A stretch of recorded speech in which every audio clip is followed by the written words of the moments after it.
Lupang Ilonggo. Please subscribe And like and share. Mga kasama, kilala po ba natin ang pambansang minorya, ang mga katutubo at moro? Pues, ang mga katutubo ang kalasag ng kalikasan. Dahil sa kanila, maraming mamamayan ang nasasakit dahil sa tulong nila sa pagsasakit ng kalikasan tulad ng puno, kagubatan. Dahil sa kanila, maraming mga kultura at tradisyon ang napreserve. Pero noong panahon ni Duterte, lahat ng ito ay naguho at sinira.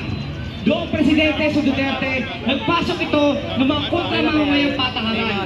Nakapag-implement ito ng mga proyekto na nagbibanta sa buhay ng daang libong mga katutubo at moro. Tulad ng dambuhalang minahan, pagtutroso, plantasyon at energy projects. Ang katangian ng bawat proyektong ito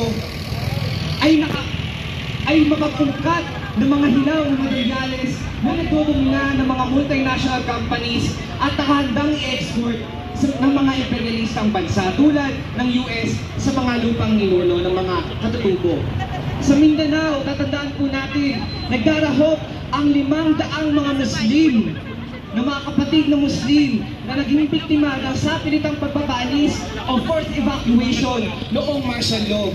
Libo-libong Muslim ang nakasaksi ng pagbobomba at pananakot.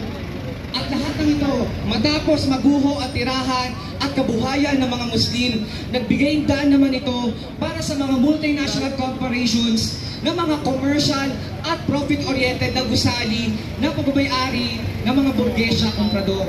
Mga kasama, katulad ng nabanggit kanina, alalahanin natin ang mga kabataang lumad na nagbakwit at napagkaitan ng edukasyon. Alalahanin natin ang paglibaka ng mga lumad para sa kanilang lupang ninuno. At itong Marso 10, inaresto ang dalawang lumad leader na sina Michelle Campos at Hinasque Enriquez. Pinapamanas lang nito ang pagpapatahimik ng mga militanteng leader ng bayan. Mga kasama, tatandaan natin sa ilalim ng Administrasyong Duterte, ang pambansang minorya ay patuloy na nilulumpo ng mga naghaharing uri sa pamamagitan ng mga di makataong polisiya, pamangangkam ng lupa at militarisasyon. Ngunit, hindi mabubura ito sa kolektibong alaala ng nag-aalipusta ng pasistang Duterte.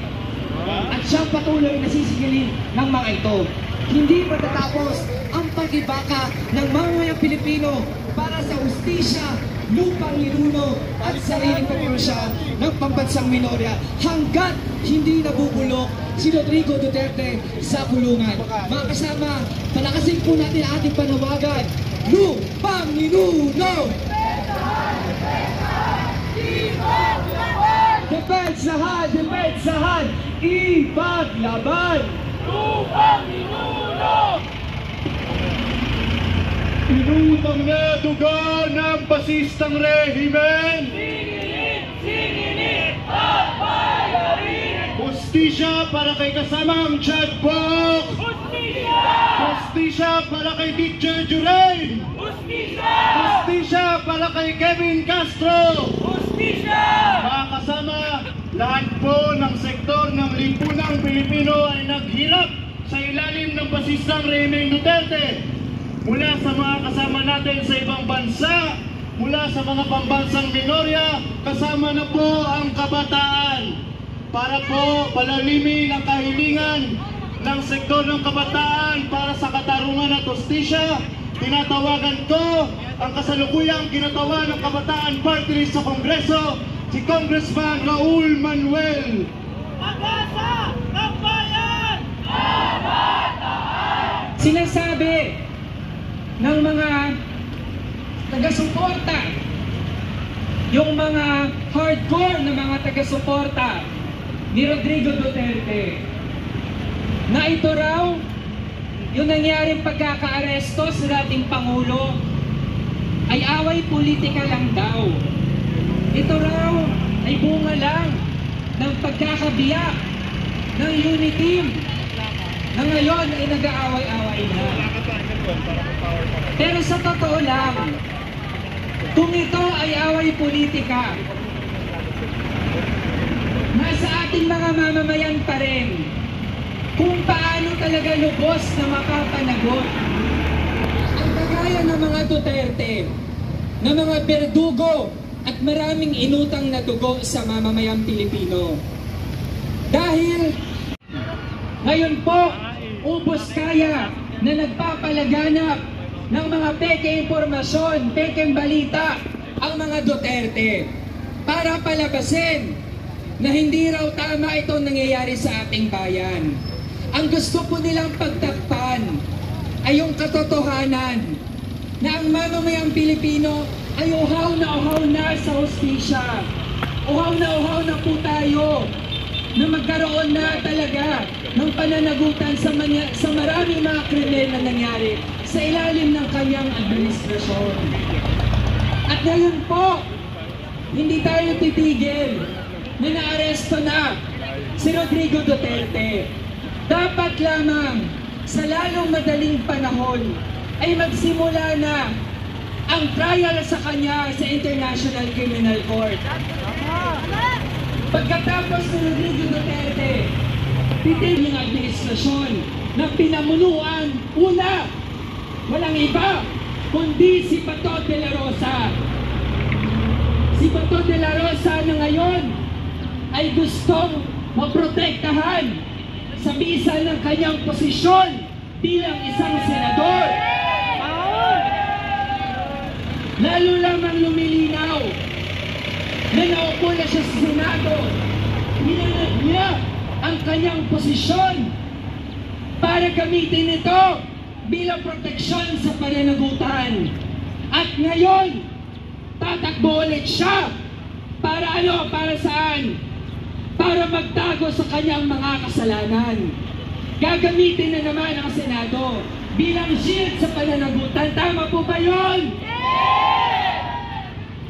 Kaya naman, hindi pwedeng pahintulutan yung mga kagaya niya na mga makasarili na nandyan lamang sa Senado. Ginagamit yung immunity ng Senado para hindi maaresto. Kaya naman po, ubos na karabutan. Hindi po yan makukuha o binibigay lang kaagad-agad. Pinaglalaban at pinagpapaguran po natin ang pananagutan. At hindi natin talaga dapat hayaan itong kampo nila, kampo man ng kadiliman o kampo ng kasamaan na sila ang mamayani dito sa ating bayan. Panahon na para wakasan ang paghahari-harian ng mga pwersa ng kadiliman at kasamaan dito sa Pilipinas. Pag-asa ng bayan! Kabataan! Pag-asa ng bayan! Maraming salamat. Convict! Convict! Convict Duterte now! Convict! Convict!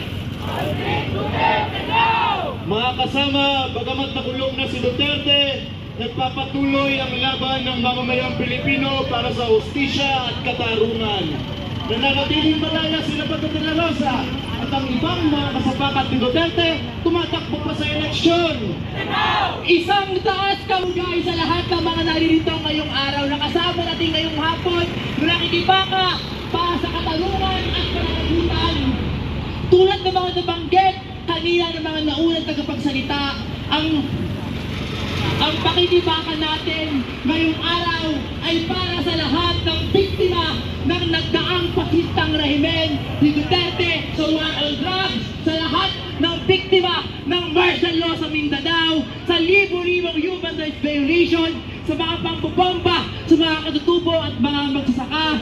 Malinaw na ang ating pakibaka ngayong araw ay para sa lahat ng pinatay, nawala at illegal na inaresto ng mga aktivista, manggagawa sa media, environmental defenders, leader manggagawa at magsasaka, at sa sambayang Pilipino kinukutom ng ating malakolonyal at malapidal na sistemang panlipunan. Pero mga kasama, tanungin ko kayo, tama lang ba na si Duterte ang palagutin natin dito? Sa loob, medyo mas... Dahil Dahil isa lamang si Duterte sa mga burok-batang kapitalistang naging presidente na gumugutom at pumapatay sa sambayanang Pilipino.